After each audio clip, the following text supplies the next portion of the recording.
Hello guys, j'espère que vous allez bien. Bienvenue sur ma chaîne et bienvenue à 31 jours d'unboxing. Un unboxing par jour pendant 31 jours. Aujourd'hui, je vais partager avec vous un achat que j'ai fait il y a quelques semaines sur Vestiaire Collective. Je me gratte toujours le nez. Non, ce n'est toujours pas des drogues que je prends, mais c'est vraiment la poussière qui m'entoure. J'ai tellement des cartons sur cartons sur cartons. Que dès que je prends quelque chose en fait pour faire les unboxings, il y en a partout dans la pièce et en fait à chaque fois je suis en train de me gratter le nez pendant les vidéos. Je suis sincèrement navrée. Ce sera une idée que je fasse le ménage. Je ferai en septembre, c'est promis. Là, j'ai juste pas le temps. Donc on revient à nos moutons. Donc aujourd'hui en fait je vais partager avec vous un sac que j'ai acheté il y a quelques semaines sur Vestiaire Collective. Quand je l'ai vu, j'étais là. Toi, je te veux. Parce qu'en fait, c'est un sac. Alors, il est à côté de moi, puisque je viens de le reveal sur ma chaîne anglaise. Donc, je vais vous montrer tout de suite. Et après, on fait notre chit-chat vidéo, enfin, notre chit-chat conversation autour du sac. Donc, c'est un sac de la maison Salvatore Ferragamo. Et voici la beauté. Alors, petite tag, on va mettre derrière. Et voici la bête.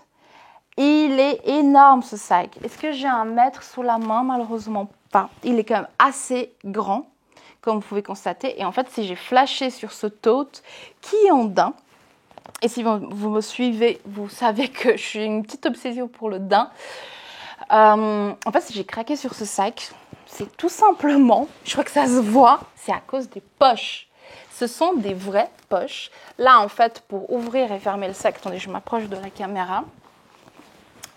Vous avez en fait le mini gancini, tac, qui s'ouvre comme ça, c'est écrit Ferragamo, enfin, tout est dans le détail en fait.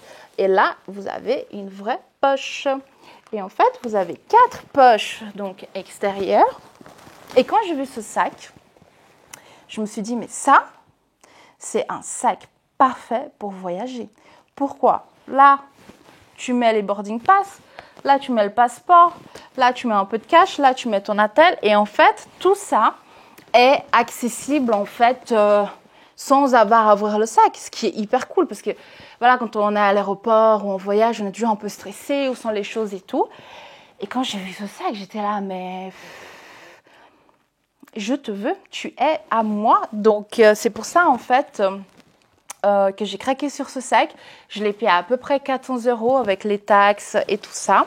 Et je trouve, voilà, il est en excellent état. Franchement, il est très propre, il est canon. Et franchement, j'ai hâte de le porter. Je pense que là, j'ai pas de voyage de prévu.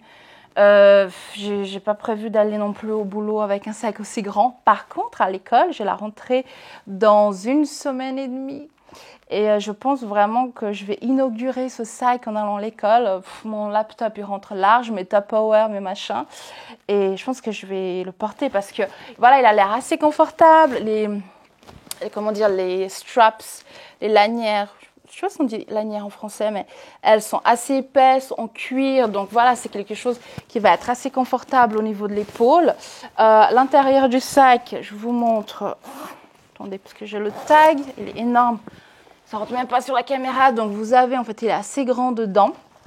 Vous avez une poche qui est assez huge, en fait, derrière avec un zip, et devant vous avez des petits slots, en fait, des petites poches. Vous pouvez mettre encore plein de choses.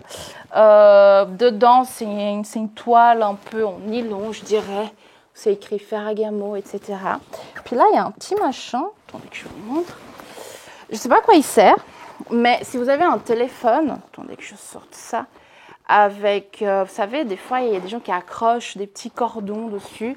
Vous pouvez en fait l'accrocher sur ce truc. Je ne sais pas du tout à quoi ça sert. En tout cas, il y est dedans. Et franchement, c'est un sac qui est hyper bien fait. Il est hyper qualitatif. Ma batterie va me lâcher. Attendez, je reviens. Me revoilà. J'ai changé la batterie, désolée. Donc, je disais, en fait, c'est un sac, on voit, c'est un sac qualitatif, quoi. Dans les détails, le fait que, voilà, il y ait la marque qui est gravée vraiment sur toutes les petites fermetures, le fait que c'est du daim, un mélange de daim avec du cuir. Enfin, c'est vraiment un sac magnifique. Après, je suis d'accord avec vous, il y a une vibe un peu vintage. En fait, C'est des sacs, des designs comme ça avec plein de petites poches, on voit pas vraiment. Mais c'est ça que je trouve, ça donne tout le charme en fait. S'il était comme ça, tout noir et tout, ok, c'est sympa, hein. Mais c'est pas pareil, tandis que là, c'est hyper original. Et en fait, c'est ça en fait que j'aime dans le vintage, c'est vraiment trouver des pièces comme ça, en fait, originales, rares, qu'on voit pas partout. Un des aspects en fait du luxe, c'est la rareté. Et aujourd'hui, je vous pose la question. Un sac, allez, on va faire simple, je sais pas, un sac de chez Chanel, un classique flap ou un sac de chez Louis Vuitton. Est-ce que pour vous, c'est un sac, c'est un produit de luxe? Pour moi, non. Aujourd'hui, un classique flap, ce n'est pas un produit de luxe parce que il manque en fait l'aspect rareté et aussi l'aspect qualité. Donc, si on prend l'exemple de Chanel. Donc, ces deux aspects-là ne sont pas respectés. Donc, pour moi, ce n'est pas un bien de luxe, en fait. Certes, la marque a un positionnement de luxe, le prix, c'est un prix de luxe, mais en fait, vraiment, le luxe, il y a plusieurs aspects qui doivent être respectés. Et pour moi, aujourd'hui, quand il y a des lancements Dior, Chanel, Louis Vuitton, etc., en fait, on est inondé par ces articles-là, en fait, qui, pour finir, ont une durée de vie très courte. Parce qu'on les voit, après, on ne les voit plus. Et puis, ils relancent des nouveaux modèles. Et puis, en fait, c'est presque de la fast fashion de luxe. Vous voyez, mais j'ai pas envie de trop développer parce que ça, c'est des choses que j'aimerais aborder avec vous autour d'autres types de vidéos. Mais voilà, pour revenir, pour moi, ça, même si c'est un sac vintage de seconde main qui a déjà été porté et tout, ça respecte beaucoup plus en fait les codes d'un produit de luxe que les sacs dont je viens en fait de vous mentionner. Après, je sais que ça, c'est peut-être... je pense que beaucoup de gens ne seront pas d'accord avec moi, mais c'est vrai que si voilà, on prend la définition, qu'est-ce que le luxe, qu'est-ce que ça doit respecter, eh bien, il y a beaucoup de coches qui sont pas respectées pour certains sacs qui sont sur le marché, qu'on va en magasin, on peut acheter comme ça. Et puis voilà, je pense aussi, et puis là, je suis en train de divaguer complètement, et puis je vais arrêter. Je pense aussi qu'en fait, c'est pour ça que par exemple Chanel, ils commencent à mettre des quotas. Aujourd'hui, je crois que le quota, c'est 2 sacs classiques flap par personne par année. Parce que, en fait, ça a été tellement vendu, le marché il a été inondé qu'en fait, l'aspect rareté, il est où en fait? Moi, je le retrouve pas. Donc, ils font des quotas, ils augmentent les prix parce qu'en fait, ils veulent vraiment écrémer aussi leur clientèle et en fait, rendre ce sac beaucoup plus rare. Une maison qui arrive en fait à respecter tous les aspects du luxe par le positionnement, par le prix, par la qualité, par la rareté et tout, c'est Hermès. Voilà. Mais ça, on va vraiment en discuter dans des prochaines vidéos parce que, en fait, j'ai vraiment envie déjà d'avoir votre avis sur la question. Et puis, et puis aussi de vous montrer, parce que des fois, je discute avec des gens, ils sont ouais, mais moi, je veux acheter du luxe, je veux aller en magasin, je veux l'expérience et tout. Je vais le poser. Je veux l'expérience et patati et patater parce que c'est du luxe et tout, et j'ai l'impression en fait qu'ils ont une image un peu biaisée de la chose et puis qu'ils comprennent pas forcément non plus. Après je peux comprendre, on aime un sac, on va l'acheter et tout, mais des fois je me dis mais tu sais que tu peux acheter le même sac en seconde main, ouais mais c'est pas pareil, y a pas l'expérience et tout, et en fait je vous cache pas, moi le peu de fois je suis allée en magasin de luxe, moi je me suis pas, c'était pas une expérience de dingue. Oui, c'était un VIC client, genre very important client, like a VIP. Oui, tu vas avoir du champagne, du caviar, une room que pour toi, etc. Mais quand on va, je sais pas, chez Louis Vuitton acheter un Speedy and Everfull, oui madame, bonjour, oui voilà le sac, l'expérience elle n'est pas incroyable. Donc je pense aussi que c'est beaucoup dans la perception des gens. Quand tu vas acheter du luxe, ils disent « je veux vivre l'expérience ». Et quand je parle avec eux, je suis là « Oui, donc, ça a été ton expérience ?»« Ouais, alors machin. » Puis il y a aussi le côté, une fois discuté avec une copine qui a dit « Ah, mais moi, j'étais trop contente de sortir du magasin avec le sac. » Le sac du magasin, donc le sac le sac en papier. Et tout, je me baladais en ville et tout. Oui, c'est une vibe, oui.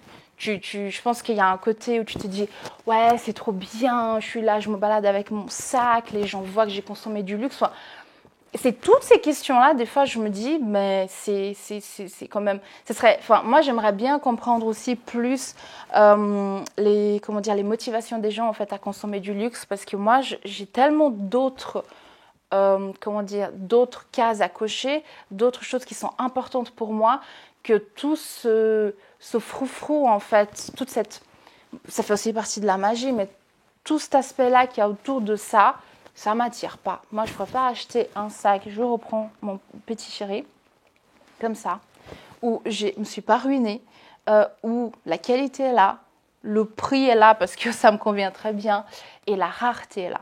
Et ça, je vous dis, avoir un sac, porter un sac où vous savez que vous n'allez pas croiser 10 personnes en ville avec le même, ça n'a pas de prix. Moi, je m'éclate quand il y a des gens qui viennent des fois me dire « Ah, mais ton sac et tout. » Et je suis là « Oui, ma chérie, Spring Summer 1995, Chanel par Karl Lagerfeld. Il y a Claudia Schiffer qui portait le même sac et tout ça. » Tu vois, ça, pour moi, c'est le must. Au lieu de dire « Oui, je suis allée je sais pas, à Genève ou à Paris, je suis allée dans le magasin, j'ai acheté.